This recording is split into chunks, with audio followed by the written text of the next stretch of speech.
Burns, as well as Ms. Schaefer, our social services coordinator for the building, for helping us put this together. So let's give them all a hand. Again, the reason we're all here today is to show our support for someone that is going to service and serve the residents of the 10th District. That's Mr. Lance Tyson. Lance Tyson, I've had an opportunity to know him not for a very long time, but during our period of time that we've known one another, have proven himself to be someone of integrity, someone that will get the job done. And in the 10th District, and I live in this district right down the street just as many of you do, we deserve better for what we're getting here in the 10th District. And we want to show our support not only for the full Democratic ticket, but we definitely want to show our support for Lance Tyson, who's the real Democrat running for election in the 10th District. What I want to do next, I want to bring up someone that needs no introduction, our Secretary of State, the great Jesse White.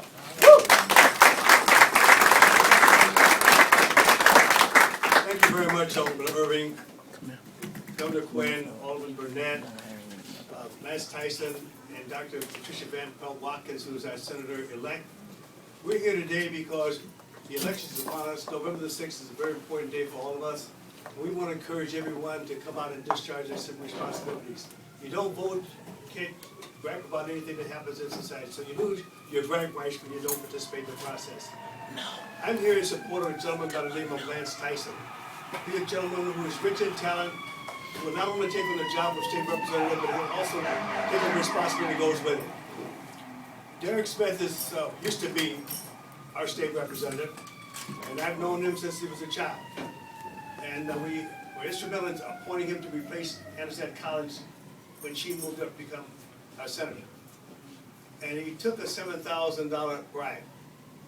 And I believe that when you take money, I think you're in violation of the law. You let your constituents down, you let your supporters down, and we should not stand idly by and allow individuals to do that kind of thing. When you lose your job in the city of Chicago, and you lose your job in state government, you get expelled by 100 votes. That's the first time in 107 years that happened. We should do the following. Derek Smith sold us out. The legislative body threw him out. And of course, we should vote him out. Vote for Lance Tyson, punch number 32. Thank you.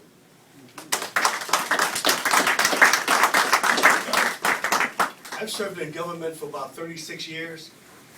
And throughout that period of time, I've had the great pleasure of working with a gentleman by the name of Pat Quinn. Pat Quinn happens to be the governor of the state of Illinois. He has served us with honor and distinction. He walked into the office when the office was under a cloud of controversy. And he's here today to show his support and provide an endorsement to Lance Tyson, the gentleman when we're here today, encouraging the people to come out and support him in his efforts to become the true state representative from this district. So with that, I want to bring forward our Governor Pat Quinn. Before I do so, I'm a former military man. I served in the military not once, not twice, but 3 times. And every time there has been a funeral where one of our fallen heroes have not made it, Pat Quinn has always attended funerals for those individuals. So I want to applaud him and thank him for that. I also want to thank him for making jobs available for those in need throughout the state of Illinois. And of course, in due time, he's going to go down in history being one of the finest governors we've ever had. So ladies and gentlemen, dear friend of mine, dear friend of yours, a gentleman who is a friend of the people of the great state of Illinois, Governor Pat Quinn.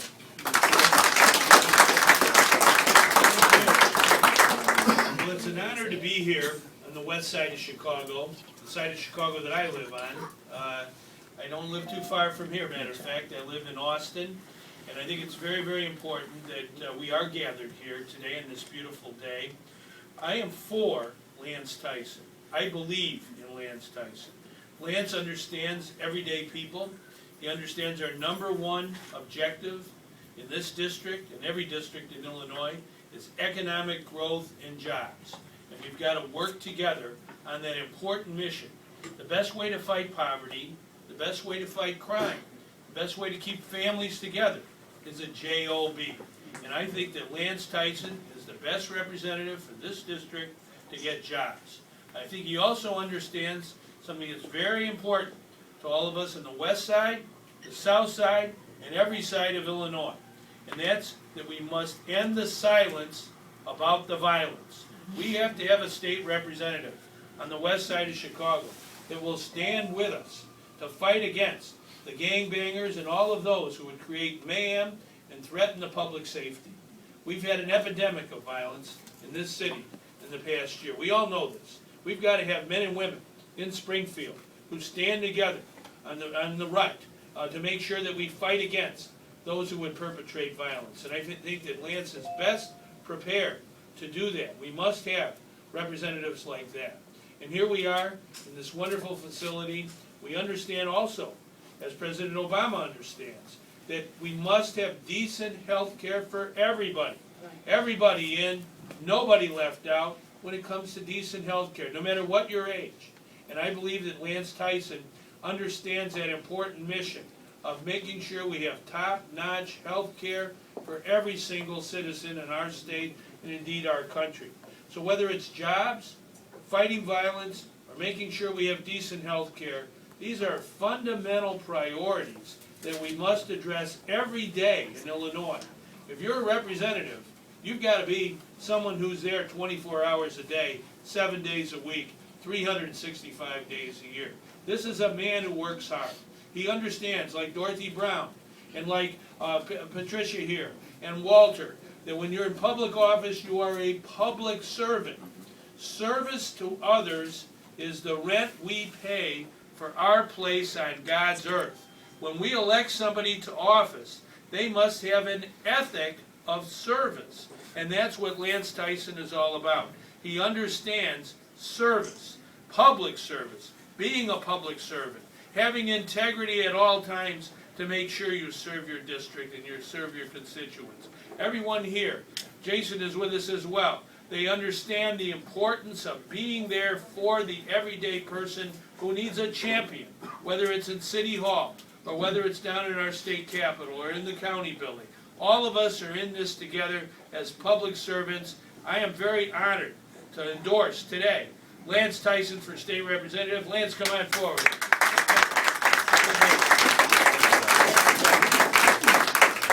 Wow, goodness. My name is Lance Tyson. First things first, I'd like to thank the governor of the fine state of Illinois for his endorsement and fine and kind words. But for sure, Secretary of State Jesse White has been phenomenal, stepping up in his leadership. As I told him from the beginning, I clearly stand on his shoulders. He's led a lot for our generation, and now it's our time to step up. But I'd also like to thank, special thanks to Jason Irvin, the alderman of the 28th Ward. The man has stepped to his word, and he's been fighting for what's right to make sure that we're able to bring back solid opportunities for the west side of Chicago, but specifically for East and West Garfield.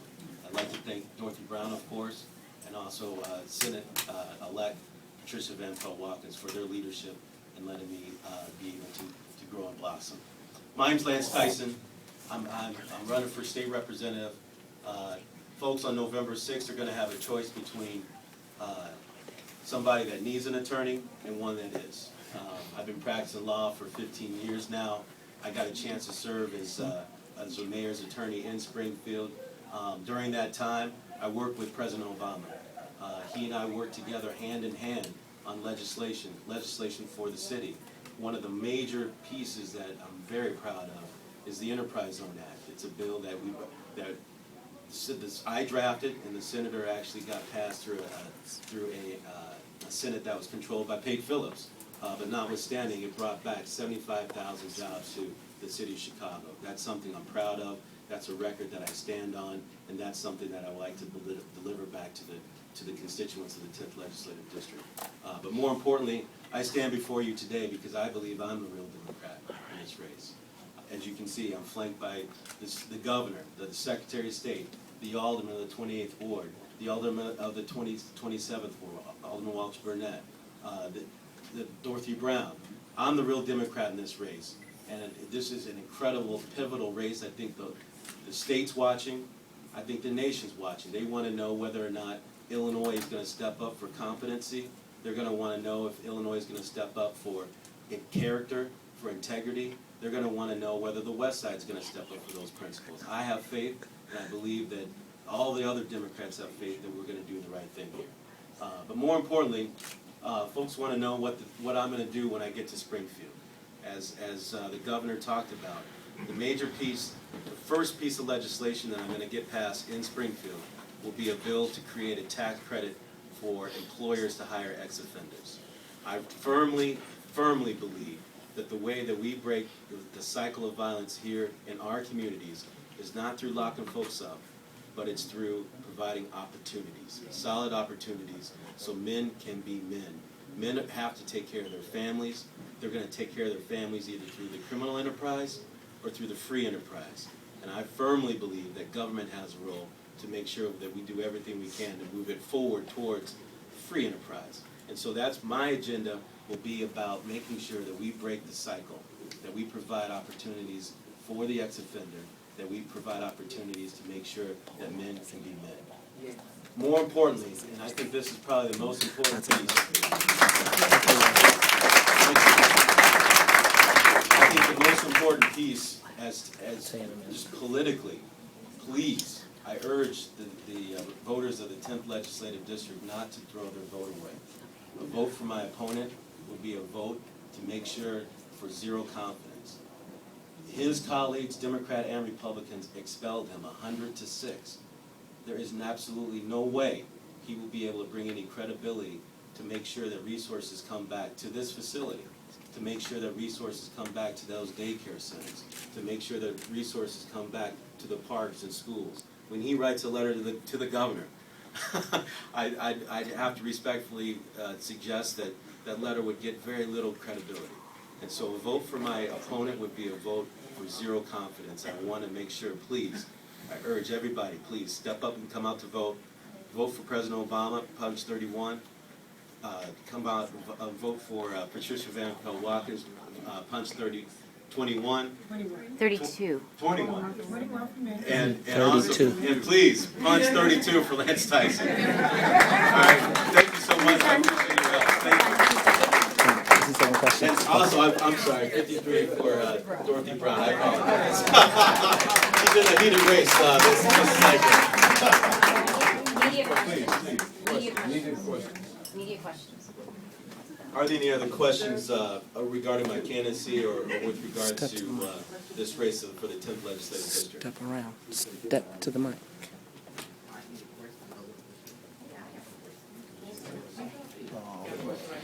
From the media. From the media. From the media. Yep. I'm attending from Greencastle too. And I want to know, come November 6th, okay, I want to know the answer to, did Derek Smith win the election then twice? Well, first things first, I firmly believe that he won't win the election. Okay, answer my question though. What would happen then? I think the result would be the consequences of basically not being able to have access to the state. I mean, he would be the voice of the state, and that voice would be clouded by 2 years of fighting the federal government to make sure he stays out of jail, 2 years of